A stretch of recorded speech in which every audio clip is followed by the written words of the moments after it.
A história de Bob Lazar parece ter sido arrancada das páginas de um romance de ficção científica, mas é uma narrativa que ele apresentou como sua própria experiência real, cativando aqueles intrigados pelos mistérios da ufologia. Imagine um jovem cientista que anteriormente trabalhava em um projeto classificado de acelerador de partículas no Laboratório Nacional de Los Alamos, chamando a atenção de contratantes militares. Isso não é o enredo de um filme. É assim que Lazar descreve o início de sua jornada nas profundezas de um dos projetos mais secretos relacionados à tecnologia extraterrestre.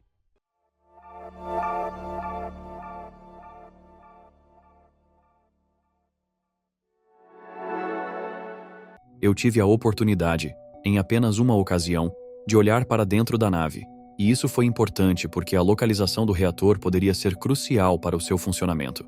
Lazar afirma que foi rapidamente levado para um local conhecido como S4, um lugar tão envolto em mistério que poderia facilmente ser confundido com uma miragem no deserto de Nevada, a apenas um tiro de pedra da infame Área 51.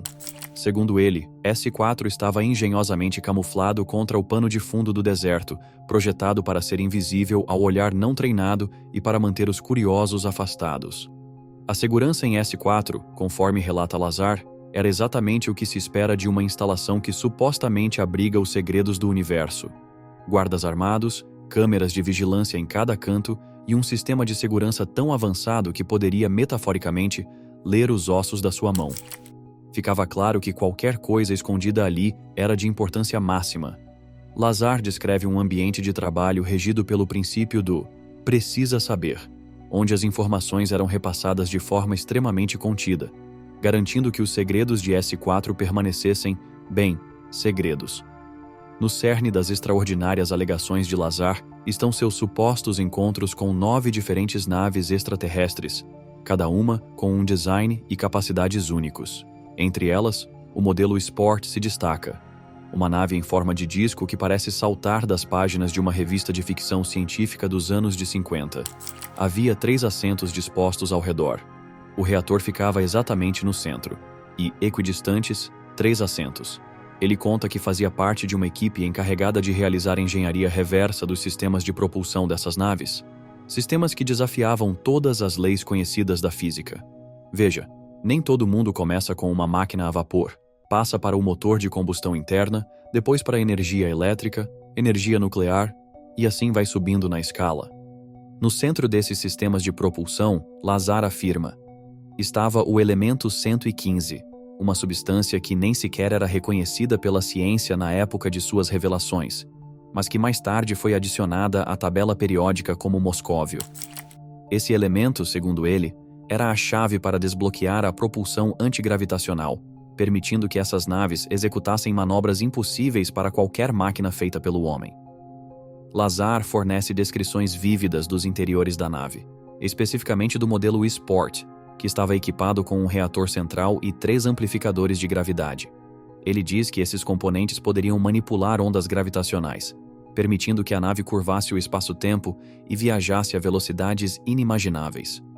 Um conceito que, se verdadeiro, revolucionaria nossa compreensão sobre viagem e propulsão. Em 1989, Lazar decidiu tornar sua história pública, compartilhando suas experiências em entrevistas que desencadearam uma tempestade de debates e especulações. Suas alegações foram recebidas com ceticismo, já que muitos questionaram a veracidade de sua formação, seu histórico profissional e a viabilidade das tecnologias que ele descrevia.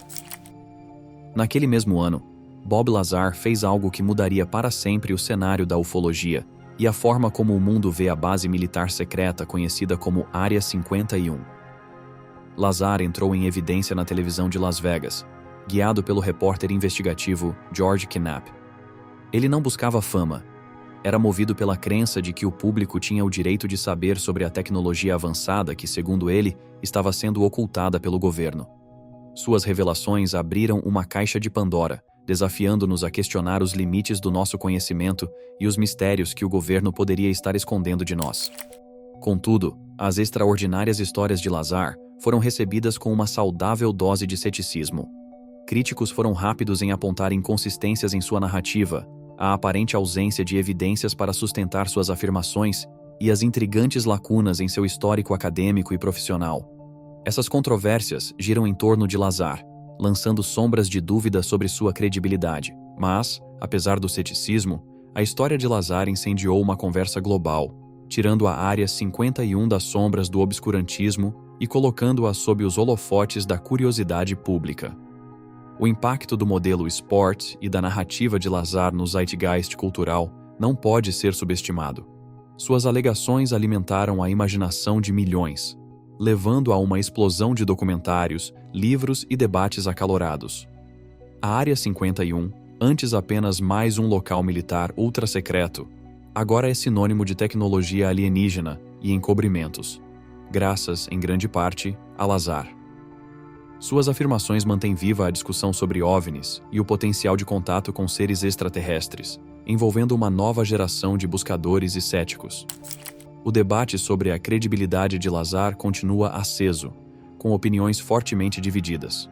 Contudo, independentemente de onde cada um se posiciona, é inegável que sua narrativa moldou significativamente o discurso sobre tecnologia extraterrestre e transparência governamental. As histórias de Bob Lazar sobre seu tempo trabalhando com naves alienígenas nos oferecem um vislumbre do que parece ser o cenário de um filme de ficção científica, especialmente quando ele fala sobre o OVNI modelo Sport. Imagine isto: uma elegante nave em forma de disco que parece ter saltado diretamente das páginas de uma teoria da conspiração sobre OVNIs para a realidade. Lazar afirma que esse design não é apenas para efeito visual. Trata-se de eficiência aerodinâmica. Imagine um veículo que desliza pelo espaço, pelo ar e talvez até pela água com extrema facilidade. Sua forma de disco reduz o atrito e permite que se mova em qualquer direção que desejar. É o auge da engenharia alienígena, combinando o visual icônico que todos associamos a naves voadoras com características práticas que tornam a viagem interestelar simples. Mas vamos aos detalhes. Segundo Lazar, o modelo Sport não é uma enorme nave-mãe. Qual seria, aproximadamente, o tamanho dessa coisa? Calcula-se que tenha cerca de 52 pés de diâmetro. Esse tamanho compacto sugere uma nave projetada para agilidade, possivelmente utilizada para viagens rápidas pelo cosmos, em vez de transportar grandes quantidades de passageiros extraterrestres. E não é feito de qualquer material. Primeiro, tudo é de uma única cor, um tom escuro, quase preto, e não há ângulos retos em lugar algum. Lazar a descreve como tendo uma superfície metálica lisa, sugerindo que foi construída para sobreviver às condições adversas do espaço, desde suportar o bombardeio de radiação cósmica até resistir ao impacto de micrometeoritos. Esse material, seja o que for, parece ser extremamente resistente. Ele até insinua que pode ser algum tipo de liga desconhecida ou um metamaterial avançado, especialmente escolhido por suas capacidades de propulsão e furtividade. Mergulhando na narrativa de Bob Lazar sobre a nave, ele pinta o quadro de uma construção alienígena que é tão intrigante por dentro quanto por fora. Segundo ele, isso não é apenas um disco voador, é uma maravilha da arquitetura extraterrestre, inteligentemente dividida em 3 níveis, cada um com um propósito distinto. É como se os designers, quem quer que fossem, tivessem se inspirado em livros de engenharia humana, mas acrescentado um toque totalmente de outro mundo. Começando pela parte inferior, o nível mais baixo da nave é onde toda a magia acontece, por assim dizer. Ali reside o coração do sistema de propulsão, equipado com 3 amplificadores de gravidade e seus condutores de ondas. Esses não são componentes comuns de um motor. São os elementos que supostamente permitem que a nave dobre a gravidade à sua vontade, possibilitando deslocar-se pelo cosmos com facilidade. A colocação estratégica desses amplificadores na base da nave é um toque engenhoso, garantindo estabilidade e uma distribuição uniforme da energia gravitacional. No convés intermediário, encontram-se os aposentos de cruzeiro. Dadas as dimensões gerais do OVNI, o espaço é escasso, projetado para ocupantes um pouco menores que um humano comum. Esse nível provavelmente reúne o essencial para o suporte à vida e operações diárias, embora Lazar nos deixe com dúvidas sobre como esses sistemas atendem às necessidades de seus usuários não humanos. É um layout compacto e eficiente que nos faz imaginar a rotina da tripulação extraterrestre. No topo, a nave possui um centro de controle que parece saído diretamente de uma saga de ficção científica. Os sistemas de navegação e controle, são descritos como diferentes de tudo que conhecemos, possivelmente incorporando displays holográficos ou até conexões neurais diretas para pilotar a nave. Isso sugere um nível de tecnologia e design de interface que a humanidade só pode sonhar, adaptado para seres com características físicas completamente distintas das nossas.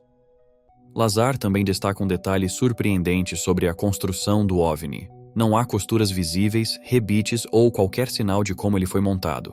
É como se a nave tivesse sido fabricada em uma única peça, sugerindo um processo que poderia envolver precisão em nível molecular ou materiais automontáveis.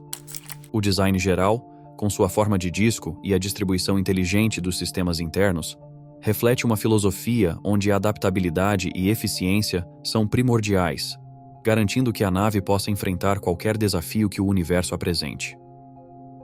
Central às suas revelações impactantes está o sistema de propulsão dessas naves alienígenas, alimentado por algo saído diretamente de um romance de ficção científica. O elemento 115, ou Moscóvio, como é conhecido hoje. Quando Lazar compartilhou suas experiências com a propulsão, o Moscóvio era apenas uma hipótese, ausente da tabela periódica e inimaginável para a ciência convencional. Ainda assim, segundo ele, esse elemento era a chave para possibilitar viagens que desafiam a gravidade pelo cosmos. A descrição de Lazar sobre o uso do elemento 115 soa como a alquimia do futuro. Ele fala de um isótopo estável desse elemento, não descoberto e não produzido na Terra, capaz de gerar uma energia imensa por meio de uma reação de antimatéria, isto é, converter pequenas quantidades de matéria em vastas quantidades de energia, suficiente para alimentar a jornada da nave pelas estrelas. Segundo Lazar, esse processo poderia gerar campos gravitacionais, impulsionando a nave de maneiras que desafiam nossa compreensão atual da física. Mas como exatamente essa nave se move? É aí que entram os amplificadores de gravidade. Lazar os descreve como os pinos mestra da navegação, capazes de dobrar a gravidade à vontade da nave. Com 3 desses amplificadores a bordo, a nave poderia manobrar com uma agilidade sem precedentes, pairando, decolando verticalmente e deslizando em qualquer direção, como se as leis do movimento fossem meras sugestões. Não se trata apenas de acelerar pelo espaço. É sobre remodelar o tecido da realidade para se mover do ponto A ao ponto B. As implicações de tal tecnologia são impressionantes, oferecendo um vislumbre de um modo de viagem que poderia nos levar às estrelas e além sem esforço. Os relatos de Lazar, quer você decida acreditar neles ou não, inflamam a imaginação e nos desafiam a considerar as possibilidades que podem estar além dos limites do nosso conhecimento científico atual. Obrigado por assistir.